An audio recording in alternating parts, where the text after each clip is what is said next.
We are joined now by Secretary of State John Kerry. Mr. Secretary, thanks for joining us this morning. We've got these reports now. Russian forces surrounding Ukrainian military bases in the Crimea. The Ukraine's prime minister says we are on the brink of disaster. Is he right? Well, we hope not. We hope it's not going to be a disaster. What has already happened is a brazen act of aggression in violation of international law, in violation of the UN Charter, in violation of the Helsinki Final Act, in violation of the 1997 Ukraine-Russia basing agreement. Russia has engaged in a military act of aggression against another country, and it has huge risks, George.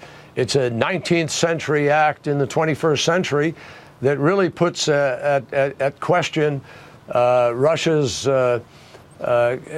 capacity to be within the G8. All those violations, sir. So what's the penalty for what Russia has already done? Well, we're busy right now coordinating with our counterparts in many parts of the world. Yesterday, the President of the United States had an hour-and-a-half conversation with President Putin. He pointed out, importantly, that we don't want this to be a larger confrontation. We are not looking for a U.S.-Russia East-West redux here.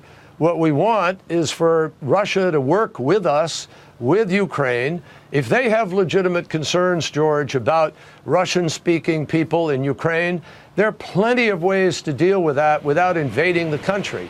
They have the ability to work with the government. They could work with us. They could work with the UN. They could call for observers to be put in the country. There are all kinds of alternatives. But Russia has chosen this aggressive act, which really puts in question Russia's role in the world and Russia's willingness to be a modern nation and part of the G8. I think there are, they are inviting the possibility of very serious repercussions on trade, on investment, on assets, asset freeze, visa bans, on the potential of actions by the global community against this unilateral let me pin you down step. On that, sir. Specify it. Is the United States willing to impose sanctions if Russia doesn't back down? Are you willing to go to Ukraine and show solidarity with the Ukrainians if Russia doesn't back down? Absolutely. And the United States, the president is currently considering all options. They're all on the table. We would call on Congress immediately, to the degree that they are prepared to be helpful, that they immediately lay down with us an economic package in order to assist Ukraine. We think it's very important for the international entities, the OSCE, the UN, NATO, the North Atlantic Council, the EU Foreign Affairs Council, which will meet tomorrow, all need to weigh in, and I believe they will weigh in heavily. So let me just pin you down on that. You're saying that Congress is considering military aid to Ukraine. You want Congress to pass military aid to Ukraine, but do you want them to impose economic aid? Do you want them to impose economic sanctions on Russia? They may welcome that we would have to engage in that kind of activity. Absolutely. I think all options are on the table.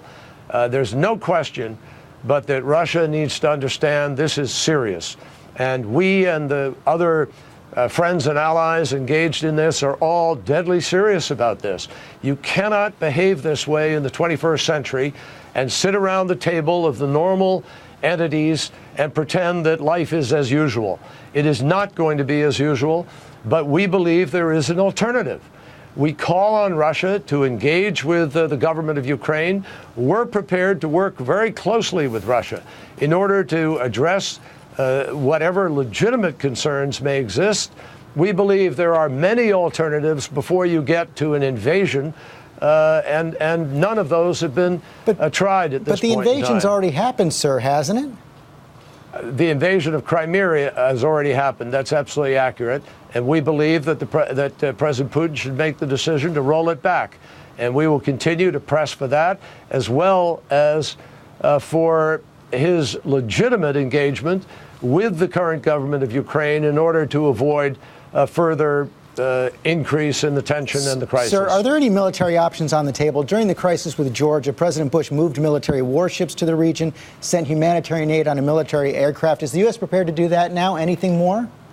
George, the hope of the United States and everybody in the world is not to see this escalate into military confrontation. That does not serve the world well, and I think everybody understands that. The president has all options on the table, but the president's preference was clearly stated yesterday in his hour-and-a-half conversation with President Putin. President Obama made it clear that we are prepared to work with Russia. We understand that Russia has interests in Crimea. The Ukraine government is prepared to respect the base agreement. Nobody has threatened those Russian interests. And we're prepared to stand up against any hooligans, any thuggery, any individual efforts with Russians in order to create stability in Ukraine and allow the people of Ukraine to make their choices for the future. Do you have any indication at all that President Putin is taking heed of what President Obama is saying? Well, they just had the conversation yesterday, and the president invited him to engage with the government. I understand there may have been one phone call. We're going to continue to engage diplomatically. This is a time for diplomacy, and we will engage diplomatically as much as we can in order to steer this away from an increase in the tension and the level of the crisis. Nobody wants this to spiral into a bad or worse direction. The fact is that there are many options available to Russia by which Russia can see its interests met. And the most important thing to remember here is this is not or should not be East-West, Russia, United States, Russia versus Europe. This is about the people of Ukraine, people who stood up against snipers firing at them from the roofs, who are fighting against the tyranny of having political opposition put in jail. And President Putin, I think, needs to think carefully about Russia's real interests here. You know, Russia may be able to invade Crimea, but in the end, Russia will isolate itself. There will be cost to the economy of Russia, cost to Russian businesses, cost to Russian individuals, and ultimately, I think Russia will isolate itself on a global stage that it just spent $60 billion through the Olympics to try to present a different face on. It seems to me that if Russia were to step back and look at where its interests are, we ought to be able to work this out through the diplomatic process. If Russia chooses not to, there will be serious repercussions. Do those repercussions include the U.S. not going to the G8 summit in Sochi come this summer, sir?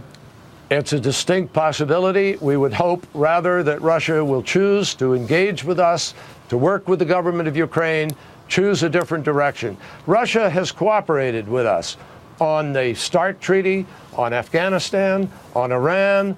It ought to be possible to find legitimacy in this particular moment in order to be able to deal in a way that serves the world much better than this choice they've made. We're open to that. We encourage that. President Obama made it clear he prefers that. But the choice is really up to Russia at this point. Mr. Secretary, thanks very much for your time this morning. Thank you.